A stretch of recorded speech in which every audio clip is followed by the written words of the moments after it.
On reclape. Aujourd'hui, on a une Mini. On a une Mini. Mais pas n'importe laquelle. On a la John Cooper Works Clubman. Et il faut savoir que c'est la plus puissante de toutes les Mini pour l'instant. Après, ils vont peut-être faire des trucs encore plus puissants. On ne sait pas encore. Peut-être dans 20 ans, il y aura des Mini volantes. Bref, on a le moteur de la Mini GP dedans. Donc oui, on s'y attendait pas. Une Mini GP, mais cette fois-ci en 4 portes, un petit peu plus civilisé pour tous les jours. Enfin, même pas 4 portes, on va dire 6 portes. Je vais te montrer directement l'arrière. Parce que, comme connu, la Clubman, c'est avant tout 2 petites portes arrière qui donnent sur un coffre de 360 litres qui monte jusqu'à 1200 et quelques litres quand on rabaisse la banquette arrière. Donc dedans on peut mettre quand même pas mal de choses. La petite mallette Supercar Swiss pour faire le petit stockage de matériel. On peut mettre aussi notre cher Léo dedans. On a tenté et ça marche, il rentre dedans. On a un arrière, donc on commence avec un bouclier qui est beaucoup plus agressif, qui est retravaillé en fait, avec les 2 petites sorties assez sympas. On a les feux arrière qui reprennent l'Union Jack, qui était donc du coup sur la Mini électrique et les nouveaux modèles de Mini qui vont sortir. On a l'inscription John Cooper Works. On a une teinte très particulière parce que c'est une édition particulière. C'est l'édition GP Inspired. Pourquoi GP Inspired? En fait, c'est tout simplement un hommage à la nouvelle Mini GP qui vient de sortir. Donc on reprend un gris un petit peu plus retravaillé, le gris racing si je ne me trompe pas. Donc en bicolore, un gris qui va être un peu pétrole ici et beaucoup plus clair sur le toit. On a sur la ligne, sur le côté, on a des lignes rouges et grises un petit peu plus claires. On a les rétros qui sont rouges. On a, alors, ça fait sportif, mais c'est un peu cheap, désolé. On a un sticker imitation carbone sur le côté avec l'inscription 291 parce que cette édition-là est limitée à 299 exemplaires. Donc on reprend un John Cooper Works sur le côté, des belles jantes 19 pouces. À l'avant, on va avoir des feux avec un cerclage LED. Je vais ressortir la petite clé.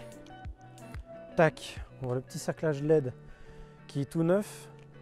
On a l'avant siglé GP Inspired ici. La calandre a été retravaillée également, le bouclier avant aussi, donc vraiment un avant beaucoup plus sportif, beaucoup plus musclé. Et en fait, c'est ce qui va être dans les plus grosses modifications avec l'ancienne génération. Et aussi le moteur qui est dérivé de chez BMW, qui est le moteur de la 1.35, la 2.35, etc. C'est le 4 cylindres 2 litres turbo qui fait 306 chevaux et 450 Nm de coupe. On va passer à l'intérieur. Alors à l'intérieur déjà, dès qu'on ouvre la porte, on retrouve le seuil de porte GP Inspired qui nous accueille avec un intérieur qui est vraiment pas mal. Franchement, on a du cuir, on a de l'Alcantara, on a le volant John Cooper Works Pro avec un petit méplat qui est vraiment très très beau en Alcantara avec le petit rappel en rouge à 12 heures. On a sur le côté une petite baguette avec un petit motif assez sympa qui s'illumine la nuit. Tu essaieras de glisser un ou deux plans où on voit dans les tunnels ou quoi, le petit truc, les petites lumières tuning, le ciel de minuit. On reprend quasiment le même intérieur que sur l'ancienne génération avec quelques petites modifications, donc le volant avec les palettes Alcantara, etc. L'écran qui est devenu totalement tactile avec l'Apple CarPlay, etc. On a le nouvel écran full digital qui est repris de la GP mais aussi de la Mini électrique. Alors ça fait assez moderne, on s'y fait assez rapidement, personnellement j'ai pas eu trop de difficultés là-dessus. On a un éclairage, un affichage tout est haute, je commence à bégayer, c'est la fatigue, vous inquiétez pas. On a les petits haut-parleurs Harman Kardon qui sont sur les côtés et on a après, on reprend toutes les petites gâchettes un peu tirées de l'aviation qu'on retrouve dans toutes les Mini avec le Start Engine qui est juste là. Le levier, c'est du BM, la boîte de vitesse 8 rapports, c'est du BM, le moteur, c'est du BM, c'est de la qualité, c'est solide, c'est très bien. On va montrer rapidement l'arrière avant de faire entendre le magnifique bruit. L'arrière, bon, c'est une Mini, donc il ne faut pas s'attendre non plus à l'espace dans un monospace, mais on n'est pas trop mal à l'arrière, sauf quand on mesure 2 mètres, n'est-ce pas Stéphane? Voilà. iSixty, messieurs dames, qui est derrière la caméra, pjr.59 sur Instagram et Supercar Suisse qui est caché derrière. Et puis n'hésitez pas aussi à nous suivre sur Instagram, à liker les vidéos, le follow sur YouTube, etc. Et le site internet supercarsuisse.com où je mets toutes les petites reviews des véhicules et dont cette petite Mini prêtée par Dimab. Voilà, bon là c'est bon là, Attends, est-ce que j'ai assez d'argent? Je peux avoir un petit billet de plus? Bref, je pense qu'on est pas mal. Après on a donc les sièges baquets assez sportifs qui sont mis dedans, c'est une option. Sinon on peut avoir les beaux sièges en cuir très confortables, mais bref, je pense pas que c'est le plus important tout de suite. À part les deux dernières petites choses, ça va être le capot, enfin ce qui se passe sous le capot. Donc voilà, barre anti-rapprochement, le moteur Sigli Mini, mais qui va être donc un moteur BM. Voilà, on a fait le tour, bisous, au revoir. Hop, maintenant on passe au bruit. C'est tout ce qu'on veut maintenant.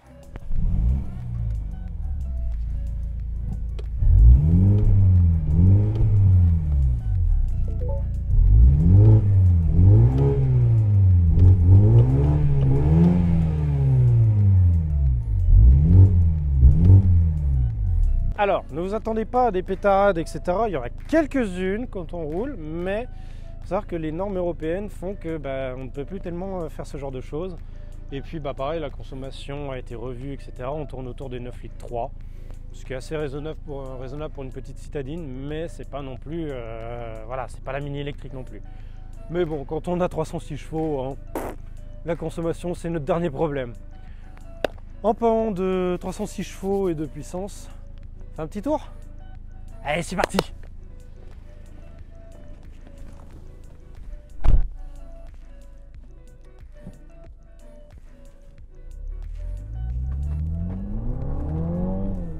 Et on part déjà à fond. Donc, comme je disais, on a un 4 cylindres qui est hérité, le 4 cylindres 2 litres qui est hérité de la Mini GP qui fait 306 chevaux et 450 Newton de couple. Alors, a priori, on n'a pas l'impression que c'est quelque chose de très puissant, 306 chevaux, quand on voit aujourd'hui des voitures qui font 500 chevaux, etc. Mais il faut savoir que la voiture, elle est quand même assez petite. C'est un kart, ça fait 4,30 m de long, 4,27 m pour être précis, 1,80 m de large, et elle fait 1,6 tonne et quelques. Donc elle n'est pas très lourde non plus. Hein. C'est pas une série 7 chez BM, voilà, elle est assez légère quand même. Après, comparé à la Mini GP, c'est sûr que c'est autre chose. Là, on a quand même une belle petite citadine. On essaie de ne pas écraser les gens. Voilà, bonjour. Je ne tue personne, je n'écrase personne, tout va bien. Donc, je disais, quand même assez de puissance. Elle est assez légère, pas autant que la Mini GP, ça c'est sûr. Mais c'est assez convenable pour tous les jours. 306 chevaux, 0 à 100 4 secondes 9. Et puis tout simplement que du plaisir. Cette voiture, en fait, on va pas se mentir, c'est un kart. C'est vraiment un kart. La sonorité est vraiment sympa. Après, je subodore qu'il y ait quand même un petit peu de son qui sort des haut-parleurs, comme à peu près toutes les voitures modernes, on va dire. Mais c'est un petit kart. Là, on a les petites routes de campagne. C'est assez dégagé. On a un petit peu de brouillard, mais ça va. Mais on peut vraiment s'amuser. Les freins sont top. Consommation, comme je l'ai dit, on tourne en raisonnable à 9 litres 3 au 100. Mais quand on va commencer vraiment à taper dedans, on peut monter jusqu'à du 15 litres quand même. Mais pour une utilisation de tous les jours, je trouve qu'on est pas mal. Bon, les baquets tiennent bien. Les suspensions sont un petit peu raides. Mais bon, est-ce qu'on va vraiment se plaindre parce que c'est quand même une JCW? Ça se veut un minimum sport quand même. J'aurais tendance à dire, personnellement, que ce serait plus agréable qu'une Mini GP pour tous les jours, j'entends. Parce que du coup, on a un plus grand coffre, on a plus de place, c'est plus agréable. Et puis, voilà, pour tous les jours, c'est sympa. Hop là, on essaye de ne pas se tuer dans les virages. Petite route de campagne. On est arrivé au bout de la route. On va faire le petit demi-tour et on va repartir. Donc caméra de recul, hein, vraiment tout l'essentiel qu'on devrait avoir sur une voiture de tous les jours. Le head-up display, l'écran digital ici, l'écran tactile avec l'Apple CarPlay. Et puis bah moi je trouve pour une voiture qui commence à 52 000 environ, moi je trouve que c'est très raisonnable. Donc voilà, en sport ça donne vraiment un truc sympa, mais on a aussi un mode confort et un mode green. Donc là du coup les clapets vont se fermer, ça va être beaucoup plus silencieux, beaucoup plus discret, la voiture va être un petit peu moins ferme on va dire, la direction plus légère. Après bah, le toucher d'Alcantara est sympa, et puis bah voilà, pour tous les jours c'est pas mal.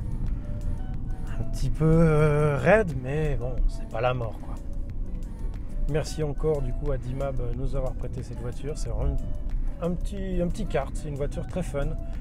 J'ai jamais été personnellement très mini, mais il faut avouer, il faut reconnaître que quand même pour une voiture qui est traction principalement, mais également 4 roues motrices lorsqu'on en a besoin, un petit peu comme le système X-Drive de chez BMW. D'ailleurs, c'est de là que le système est hérité. C'est assez fun. Donc, personnellement, j'ai pas mal de fun dedans. C'est un petit kart, la visibilité est pas mal du tout.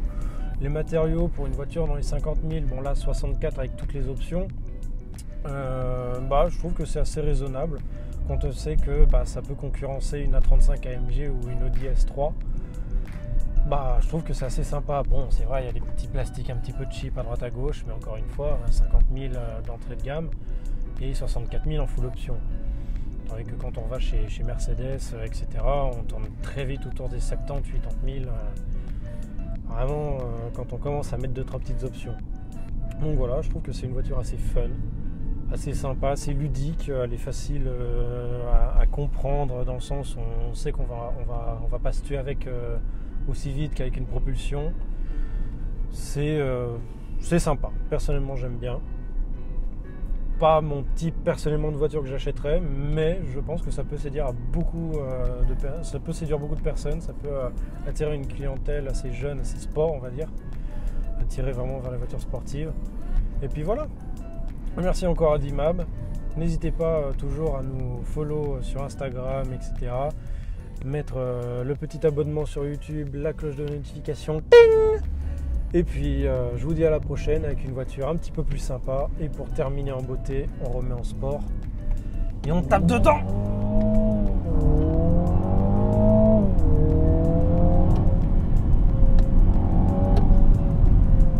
Allez, à la prochaine!